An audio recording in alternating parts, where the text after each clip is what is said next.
بسم اللہ الرحمن الرحیم۔ جب سیدنا عمر رضی اللہ تعالیٰ عنہ کو ابواللؤلؤ فیروز مجوسی نے نیزہ مارا تو آپ رضی اللہ تعالیٰ عنہ کو دودھ پلایا گیا جو پسلیوں کی طرف سے نکل گیا۔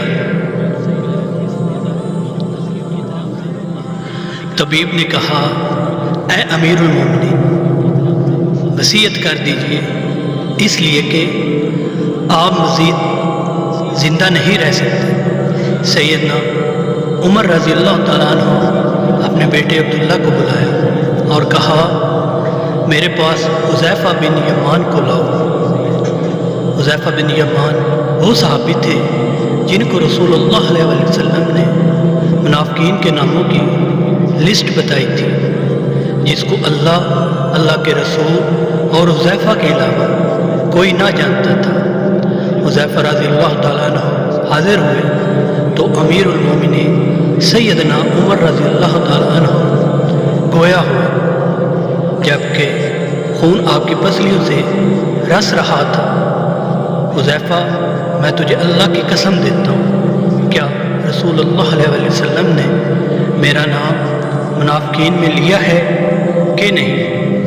حذیفہ رضی اللہ تعالیٰ عنہ روتے ہوئے کہنے لگے، اے امیر المومنین، یہ میرے پاس رسول اللہ علیہ وسلم کا راز ہے کہ میں اس کو مرتے دم تک کسی کو نہیں بتا سکتا۔ سیدنا عمر رضی اللہ تعالیٰ عنہ کہنے لگے، حذیفہ، بلا شبہ یہ رسول اللہ علیہ وسلم کا راز ہے، بس مجھے اتنا بتا دیجئے کہ رسول اللہ صلی اللہ علیہ وسلم نے میرا نام منافقین کے جدول میں شمار کیا ہے یا نہیں؟ حذیفہ کی ہچکی بند گئی، روتے ہوئے کہنے لگے، اے عمر، میں صرف آپ کو یہ بتا رہا ہوں، اگر آپ کے علاوہ کوئی اور ہوتا تو میں کبھی بھی اپنی زبان نہ کھولتا۔ وہ بھی صرف اتنا بتاؤں گا کہ رسول اللہ علیہ وسلم نے آپ کا نام منافقین کی لسٹ میں شمار نہیں فرمایا۔ سیدنا عمر رضی اللہ تعالیٰ عنہ یہ سن کر اپنے بیٹے عبداللہ سے کہنے لگے، عبداللہ، اب صرف میرا ایک معاملہ دنیا میں باقی ہے۔ بصر جاں نثار کہنے لگا، ابا جان بتائیے، وہ کون سا معاملہ ہے؟ سیدنا عمر رضی اللہ تعالیٰ عنہ گویا ہوئے، بیٹا، میں رسول اللہ اور ابو بکر رضی اللہ تعالیٰ عنہ کے پہلو میں دفن ہونا چاہتا ہوں۔ اے میرے پیارے بیٹے، ام المومنین عائشہ رضی اللہ تعالیٰ عنہ کے پاس جاؤ اور ان سے اجازت طلب کرو کہ عمر اپنے ساتھیوں کے پہلو میں دفن ہونا چاہتا ہے۔ ہاں بیٹا، عائشہ رضی اللہ تعالیٰ عنہ یہ نہ کہنا کہ امیر المومنین کا حکم ہے، بلکہ کہنا کہ آپ کا بیٹا عمر آپ سے درخواست گزار ہے۔ ام المومنین عائشہ رضی اللہ تعالیٰ عنہ کہنے لگے، میں نے یہ جگہ اپنی قبر کے لیے مختص کر رکھی تھی، لیکن آج میں عمر کے لیے اس سے دستبردار ہوتی ہوں۔ عبداللہ خوش لوٹے اور اپنے ابا جان کو اجازت کی خوشخبری سنائی۔ سیدنا عمر رضی اللہ تعالیٰ عنہ یہ سن کر اپنے رخسار کو زمین پر رکھ دیا۔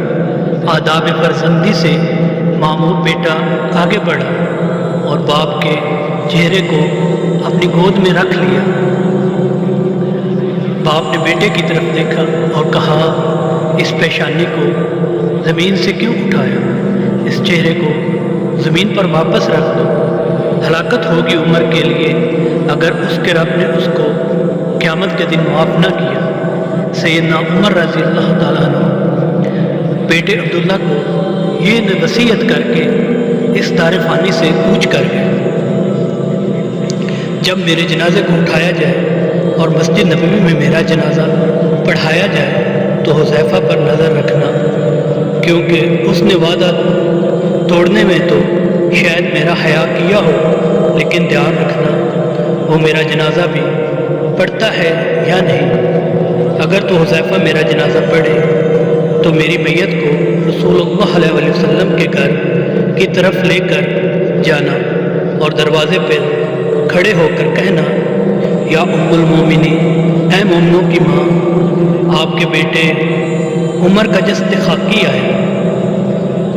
ہاں، یہاں بھی یاد رکھنا، امیر المومنین نہ کہنا، عائشہ مجھ سے بہت حیا کرتی ہے۔ اگر تو عائشہ رضی اللہ تعالیٰ عنہ اجازت مرحمت فرما دے تو ٹھیک، اگر اجازت نہ ملے تو مجھے مسلمانوں کے قبرستان میں دفنا دینا۔ عبداللہ بن عمر رضی اللہ تعالیٰ عنہ کہتے ہیں، ابا جان کا جنازہ اٹھایا گیا تو میری نظریں حذیفہ پر تھی۔ حذیفہ آئے اور انہوں نے ابا جان کا جنازہ پڑھا۔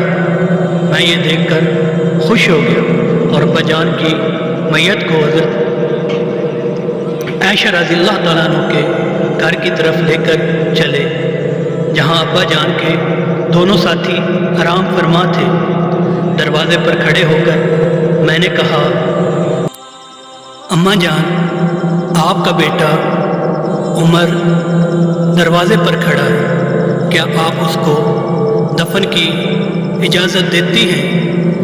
اماں عائشہ رضی اللہ تعالیٰ عنہ نے کہا، مرحبا، امیر المومنین کو اپنے ساتھیوں کے ساتھ دفن ہونے پر مبارک ہو، رضی اللہ عنہ و رضوا عنہ، اللہ راضی ہو عمر سے جنہوں نے زمین کو عدل کے ساتھ بھر دیا۔ پھر بھی اللہ سے اتنا زیادہ ڈرنے والے، اس کے باوجود کہ رسول اللہ علیہ وسلم نے عمر کو جنت کی خوشخبری دی۔ عزیزو، ہمارا کیا حال ہے؟